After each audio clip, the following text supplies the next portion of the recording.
this episode, we're going to treat privacy metrics as something more serious than a scoreboard, because the numbers you choose to track end up shaping what leaders pay attention to and what teams actually improve. When privacy programs are young, they often measure what is easy, like whether a policy exists or whether training was completed, and then they wonder why real behavior does not change. Metrics are not supposed to be decorations for a quarterly slide. They're supposed to tell you whether the program is working, where it is drifting, and what decisions need to be made next. A well-run privacy program uses metrics to spot problems early, to prove control maturity, and to guide investment toward the areas that reduce risk the most. The challenge is picking metrics that match reality and do not accidentally encourage bad shortcuts, because people will optimize what you measure even when it is not what you truly meant. Before we continue, a quick note. This audio course is a companion to our course companion books. The first book is about the exam and provides detailed information on how to pass it best. The second book is a Kindle-only ebook that contains 1,000 flashcards that can be used on your mobile device or Kindle. Check them both out at CIPM in the Bare Metal Study Guide series. Privacy metrics are defined measurements that describe how well privacy commitments are being executed, how much risk exists, and how reliably the organization can respond to obligations and expectations. Oversight metrics help leaders understand whether the program is healthy, such as whether core controls are operating and whether key risks are trending up or down. Governance metrics help the organization demonstrate accountability, meaning it can show that responsibilities are assigned, decisions are documented, and required reviews are actually happening. Operational metrics help teams run the work, such as tracking the time to fulfill a rights request, the volume of vendor assessments, or the number of data inventory updates required after system changes. Beginners often confuse metrics with goals, but they are different, because metrics are measurements while goals are target outcomes you want to reach using those measurements. The best privacy metrics are chosen because they help someone make a better decision, not because they look impressive. A useful way to think about privacy metrics is to separate inputs, outputs, and outcomes, because each type answers a different question and has different weaknesses. Inputs measure effort, like how many people completed training or how many privacy reviews were scheduled, and they are easy to track, but do not guarantee impact.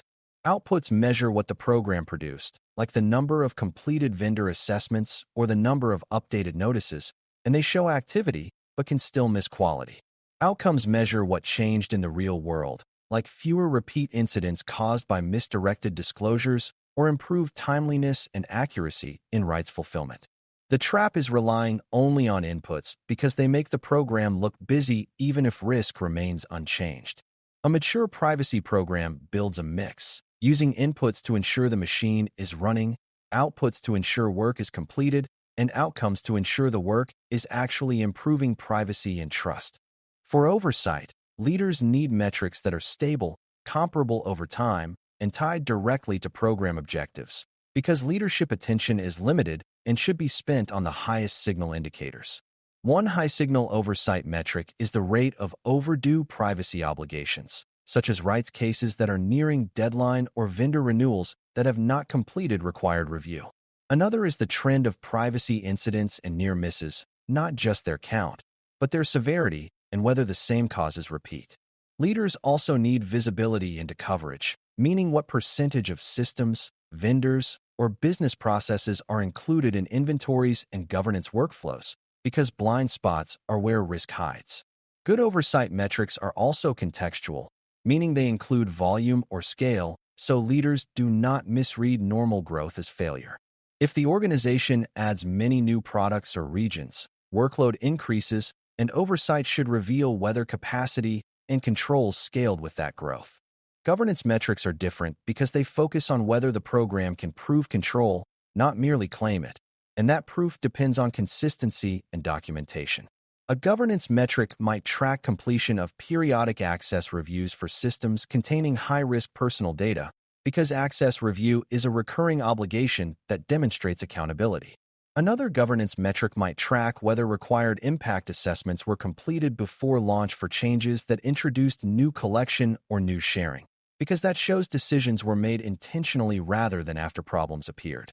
Governance also includes documentation quality, which is harder to measure but still possible through sampling and scoring, such as whether a case file includes evidence, approvals, and rationale. A beginner mistake is assuming governance metrics must be purely numerical, but governance can be measured through structured audits that create repeatable scores. When governance metrics are strong, the program becomes defensible because it can show not only what it believes, but what it actually did.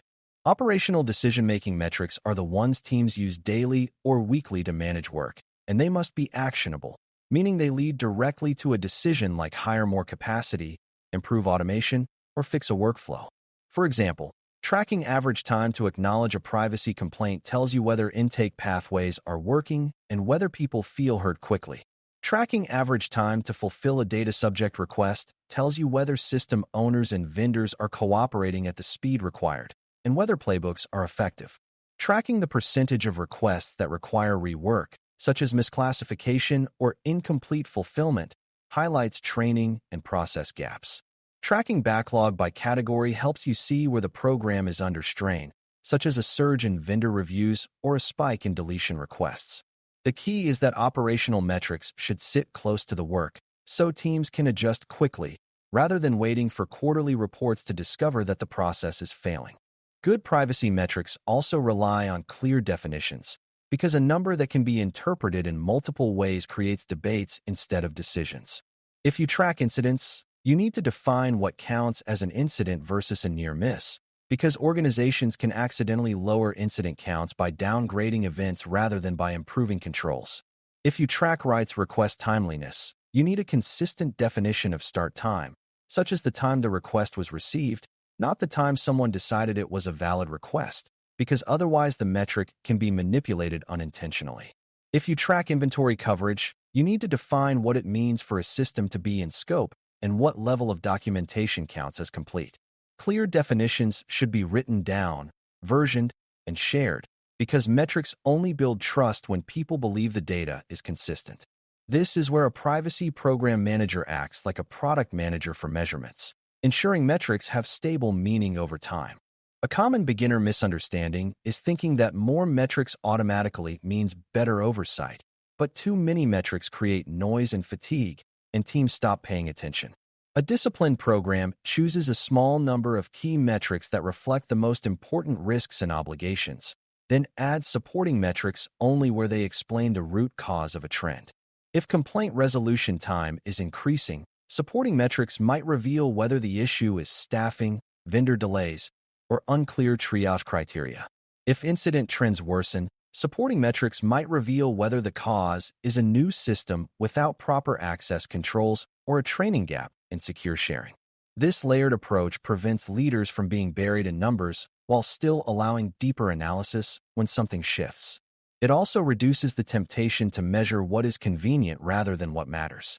When a metric set is focused and coherent, it becomes a management tool rather than a reporting burden. Another critical design point is making metrics risk-based, because privacy risk is not evenly distributed across all data and all processes. Measuring access review completion for low-risk systems may look good, but it does not protect the organization if high-risk systems remain unchecked. Measuring training completion rates may look strong, but it does not help if the teams handling sensitive data are still confused about identity verification or minimum necessary sharing.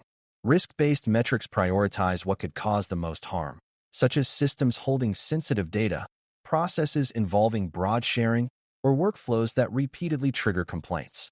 Risk-based measurement also helps justify investment, because leaders can connect a metric trend to a plausible risk reduction. If the organization reduces retention beyond what is needed, risk decreases, and that can be reflected in reduced volume of stale records or reduced breach impact exposure. When metrics reflect risk, they become persuasive and operationally meaningful. Privacy metrics must also be resistant to gaming, because even well-intentioned teams will optimize for what is measured, especially when metrics are tied to performance evaluation. If you measure speed alone, teams may rush and reduce quality, such as closing rights cases quickly with incomplete searches. If you measure volume alone, teams may process easy cases and avoid complex ones, leaving high-risk items unresolved. A more balanced approach pairs speed metrics with quality metrics, such as tracking not only time to fulfillment, but also the rate of reopenings, corrections, or customer complaints about the response. It can also include sampling-based quality checks, where a percentage of cases are reviewed for completeness and accuracy. This balance encourages healthy behavior because it rewards doing the work correctly, not just doing it fast. When metrics are designed with human behavior in mind, they guide improvement instead of creating new problems. Selecting privacy metrics also requires thinking about where the data comes from, because a metric is only as reliable as the underlying source. Some metrics can be pulled from ticketing systems, case management tools, or vendor registers, but others require structured data entry and discipline. If teams do not log approvals consistently, you cannot measure approval compliance accurately. If system inventories are incomplete, you cannot measure coverage honestly. This is why metrics programs often require basic operational hygiene, like consistent case categories, mandatory fields for key decisions, and standardized timestamps.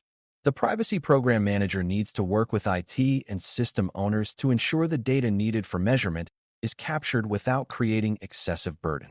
A good practice is to design the workflow so data is captured as part of doing the work, not as extra reporting after the work, because people naturally avoid extra steps. When measurement is built into operations, accuracy improves and resistance decreases. It is also important to align privacy metrics with how leaders already make decisions, because a metric that does not connect to resource allocation will not drive change. If leadership allocates headcount based on workload and risk, then metrics should show workload trends, backlog, and risk concentration. If leadership allocates investment based on incident reduction, then metrics should show incident root causes and the expected impact of remediation. If leadership prioritizes product velocity, then privacy metrics should show how privacy reviews can be predictable and timely, reducing last-minute delays.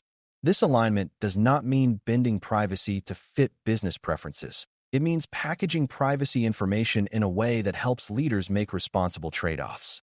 Metrics become the bridge between privacy language and business language, translating program health into decisions about staffing, tooling, training, and process improvement. When that bridge works, privacy stops feeling like a mystery and starts feeling like manageable operational risk. When you define privacy metrics, it is useful to connect them to explicit service expectations, because teams need to know what good performance looks like and what requires escalation. Many organizations use Service Level Agreement (SLA) concepts to define time expectations for processes like rights fulfillment, complaint response, and vendor review cycles. The important part is not the acronym, but the discipline of setting a target, monitoring performance against it, and taking corrective action when performance degrades. If rights cases routinely approach deadlines, you may need automation, clearer system owner responsibilities, or stronger vendor response requirements.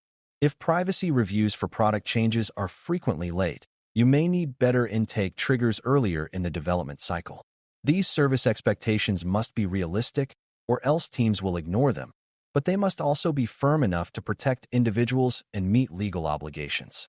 When service metrics are paired with root cause analysis, they become a practical engine for continuous improvement.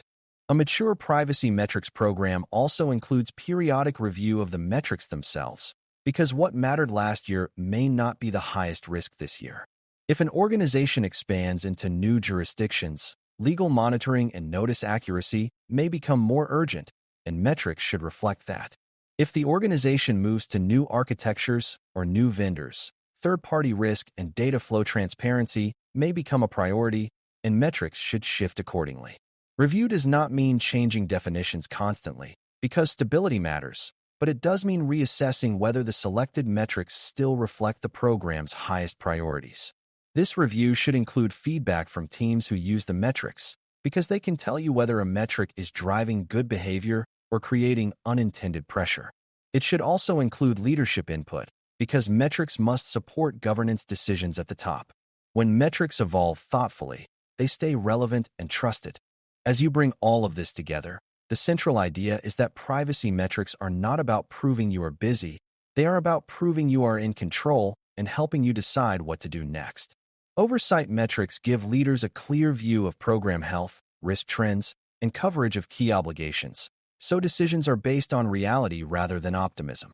Governance metrics show that responsibilities, reviews, and documentation are operating consistently, which is what makes the program defensible when questioned. Operational metrics keep the daily work flowing, revealing backlogs, bottlenecks, quality issues, and vendor dependencies that must be managed rather than ignored. The strongest programs choose a small set of well-defined, risk-based metrics, balance speed with quality, and design workflows so measurement data is captured naturally as work is performed. When you define metrics this way, privacy becomes measurable, improvable, and credible, which is exactly what leaders need in order to support the program with the time, tools, and attention it deserves. Thanks for listening. For more audio courses, daily newsletters, and more, please visit BareMetalCyber.com.